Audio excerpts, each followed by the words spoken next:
पे क्वेश्चन दे रहा है, ये टिपिकल है आईटीएन क्वेश्चन है, तो थोड़ा सा तो डिफ़िकल्ट हो गया, इंजीनियरिंग बेस्ड क्वेश्चन है, लेकिन इजी है। इजी कैसे है देखा जाए in step by sequence. Methane crystallizes in a cubic unit cell, ये क्यूबिक यूनिट सेल में क्रिस्टलाइज किया और जिसका वैल्यू जो है ए का साइड का 0.589, पिकोमीटर में नहीं आ रहा, नैनोमीटर्स में आ रहा है। तो क्वेश्चन आ गया 1 नैनोमीटर्स का 10⁻⁹ metre, and we are finding the next one over है ग्राम पर सेंटीमीटर क्यूब। तो ये वैल्यू को हम लोग सेंटीमीटर में कन्वर्ट करेंगे तभी कोरिलेट कर पाएंगे, और नहीं तो नहीं कर पाएंगे। कहता है calculate the theoretical density of methane. अब इसका जो अभी मान हम लोग निकालेंगे वो क्या होगा, डेंसिटी का वैल्यू क्या होगा। तो डेंसिटी का वैल्यू क्या होगा तो वो तो हम लोग निकाल लेंगे, लेकिन z का वैल्यू हम लोग को अल्टरनेट्स में दे रहा है, या तो 1 होगा या 2 होगा या 4 होगा। तो इसका मतलब हो गया कि कुछ तो कोरिलेटेड है इससे। एक बार 1 रख करके देखेंगे, एक बार 2 का रख करके देखेंगे, एक बार 4 रख करके देखेंगे, ठीक। लेकिन साथ में देखो एक को अंडरस्टैंडिंग मिल गया। If the density of liquid methane is इतना, हम लोग इस वैल्यू को 1 रख करके देखेंगे कि क्या ये वैल्यू के बराबर होता है, तो z का वैल्यू 1 हो जाएगा। अगर नहीं तो इसका वैल्यू रख करके देखेंगे, अगर इससे क्लोज आ जाएगा या बराबर आ गया तो 2 हो जाएगा। और अगर 4 रख करके देखेंगे, इसका मतलब है कि z को हम लोग को आजमाना है, और z को पुट करने के बाद अगर ये डेंसिटी का वैल्यू नज़दीक या एग्जैक्टली आ जाता है तो हम लोग इसको समझ लेंगे कि that will be the value for z। देखो यहाँ पर दे रहा है predict the type of unit cell, तो there you have to find the value for z 1, 2 and 4। तो यहाँ पर अगर हम लोग जानकारी लेते हैं तो बेसिकली यहाँ पर कहता है कि density is equal to z into atomic mass by Na into a cube. 10⁻⁻10 इसलिए नहीं लिख रहे हैं, इसलिए कि वो पिकोमीटर में था या नैनोमीटर्स में, तो इसको हम लोग ए को हम लोग नैनोमीटर से तोड़ेंगे। यानी में z का वैल्यू हम लोग छोड़ दे रहे हैं, कहे कि अगर ये आंसर को निकाल लिए एक बार तो z का वैल्यू एक बार इससे गुना कर लेंगे, एक बार 2 से कर लेंगे, एक बार 4 से कर लेंगे, और जिसमें डेंसिटी का वैल्यू इसके बराबर आ जाएगा, that will be the correct predictions for the value of z। तो हम लोग यहाँ पर क्या कहते हैं, डेंसिटी हम लोग को कहता है जो लिक्विड है 0.466 ग्राम पर सेंटीमीटर क्यूब, तो इसके भी वैल्यू हम लोग को ग्राम पर सेंटीमीटर क्यूब में लाना पड़ेगा। तो एटॉमिक मास अगर हम लोग ध्यान रखते हैं तो कंसिडर किसको कर रहे हैं, CH4 का, तो इसका हो जाता है 12 + 4, तो ये हम लोग के लिए हो गया 16, ठीक है। ये 16 वैल्यू हो गया। Na का हो गया 6.022 इंटू 10⁻23, और ये का वैल्यू हम लोग को दे रहा है 0.589 नैनोमीटर। तो इन सेंटीमीटर क्या हो जाएगा, 0.589 इंटू 10⁻⁹, ये नैनोमीटर का हुआ, और सेंटीमीटर में लाएं तो ये 100 हो गया। तो 100 हो गया तो इसको पावर 2 लिख सकते हैं। इसका मतलब हो गया 0.589 इंटू 10⁻⁻7। तो इसको अगर हम लोग पॉजिटिव सेंस में भी लें, अगर इसको यहाँ 5.89 लाएँ तो हम लोगों का कैलकुलेशन थोड़ा इजी हो जाएगा।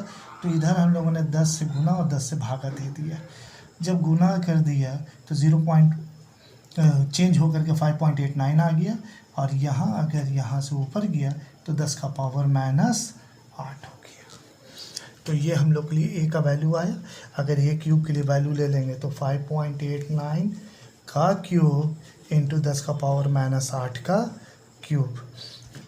तो हम लोग पहले 5.89 का हम लोग निकाल लें, तो इसका वैल्यू निकालने के लिए 5.89 गुना 5.89 गुना 5.89, तो ये हम लोग को लगा गया 204.336469, सभी लिख दे रहे हैं, लेकिन यहाँ पर कितना है 3 टाइम, 8 3 = 24 -24, तो ए क्यूब का वैल्यू हम लोग को ये मिला।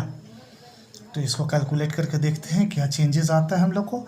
तो अब डेंसिटी हम लोग को देखते हैं, z को बाहर रखे हुए, z का वैल्यू हम लोग नहीं पुट करना है, और यहाँ पर हम लोग के लिए हो रहा है 16, और Na का 6.022 इंटू 10⁻23, और इधर आ रहा है 204.366 इंटू 10 का पावर माइनस 24।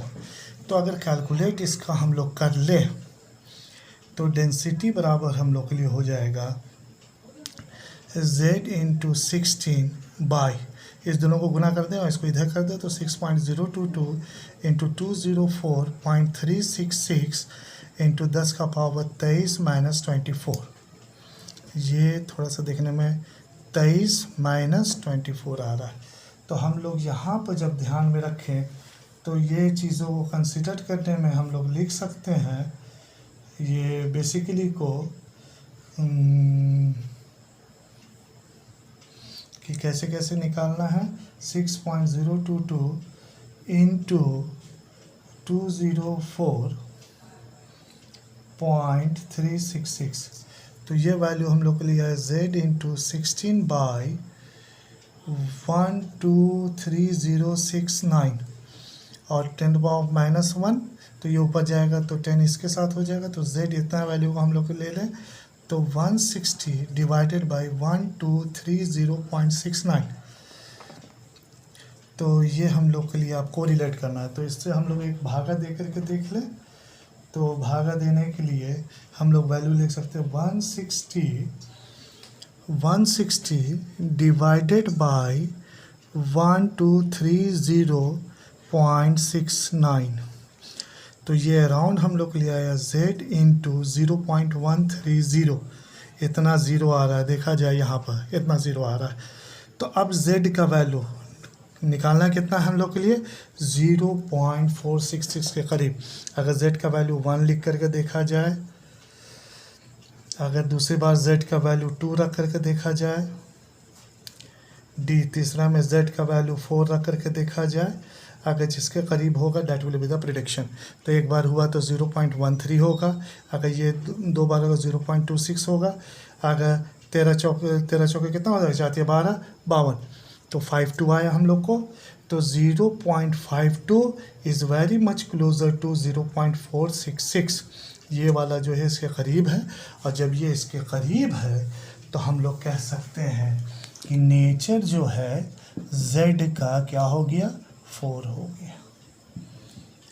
तो ये हम लोग को थियोरेटिकल डेंसिटी से मिलता है और 4 है तो ये FCC है, ये हम लोग को मिला। और इस बात को अगर हम लोग उल्लेख करते तो एक लास्ट न्यूमेरिकल देखा जाए, उसके बाद हम लोग इम्परफेक्शन और डिफेक्ट इन क्रिस्टलाइन सॉलिड पर बात करेंगे। एक question last question based on density. तो यहाँ पर कहता है एक एलिमेंट है X विथ एटॉमिक मास जो है वो 60 दे रहा है, 60 ग्राम पर मोल, जिसकी डेंसिटी देखा जाए 6.23 दे रहा है ग्राम पर सेंटीमीटर क्यूब। और एज लेंथ जो है, एज लेंथ इजी है इसलिए कि ये 400 में दे रहा है पिकोमीटर में। अब कहता है टाइप बताइए, predict it's type and radius. तो इजी क्वेश्चन है। कैसे इजी है कि जो हम लोग को z का वैल्यू आ जाएगा वो पैकिंग एफिशिएंसी से उसी का वैल्यू से हम लोग फर्दर कैलकुलेट कर लेंगे। तो हम लोग को निकालना क्या है z का वैल्यू। तो z का वैल्यू निकालने के लिए हम लोग के लिए क्या था, z यहाँ पर था, एटॉमिक मास यहाँ पर था, तो यहाँ पर हम लोग लिख सकते हैं density into Na into a cube into 10 का power minus 30 by atomic mass. तो डेंसिटी हम लोग को दे रहा था 6.23 इंटू 6.022 इंटू 10 का पावर 23 इंटू ये जो 400 है इसको हम लोग लिख सकते हैं 4.00 इंटू 10 का पावर 2 का क्यूब इंटू 10 का power minus 30 divided by atomic mass कितना है 60 है। तो इसको तो हम लोग पहले इसको देख लें 6.23 इंटू 6.022 इंटू 4 इंटू 4 इंटू 4, तो 4 चौके 16, 16 चौके 64, 64 इंटू 10 का पावर 23, इसका हो गया +6, इसका हो गया -30 और नीचे हो गया 60। तो इसको अगर हम लोग कैलकुलेट करें, इसको कैलकुलेट करें तो हम लोग लिख सकते हैं 6.23 इंटू 6.022 इंटू 64। तो जब इतना आया तो 2401 इंटू 10 का पावर -1/60। तो ये अगर नीचे आएगा तो 2401 डिवाइडेड बाई 600। तो अगर हम लोग इतने वैल्यूज़ को डिवाइडेड कर दे, डिवाइडेड बाई कितना है 600, तो ये हम लोग के लिए 4 आया। तो z का वैल्यू 4 आया।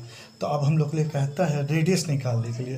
तो याद होगा रेडियस का फार्मूला हम लोग क्या था, रेडियस बराबर a/2 इंटू √2। तो a का वैल्यू हम लोग के लिए क्या मिल रहा है 400 पिकोमीटर, और 2 इंटू √2, तो ये 400, 2 से भागा दे दिया तो ये तो 200 हो गया, लेकिन √2 है यहाँ, तो 200 डिवाइडेड बाई इसका वैल्यू कितना 1.414। तो हम लोग कह सकते हैं 200 डिवाइडेड बाई 1.414, तो ये हम लोग के लिए क्या आ जाएगा, ये आ जाएगा 141.44 picometer. This is all for today. In next class we will have the imperfection in solid, and this will be the last phases of the chapter solid. There we will talk all about the imperfection in solid, liquid and gases. There will be the every atom behave as a tiny magnet, and there we will talk all about the extrinsic and intrinsic value. Till then, have a nice day. Thank you.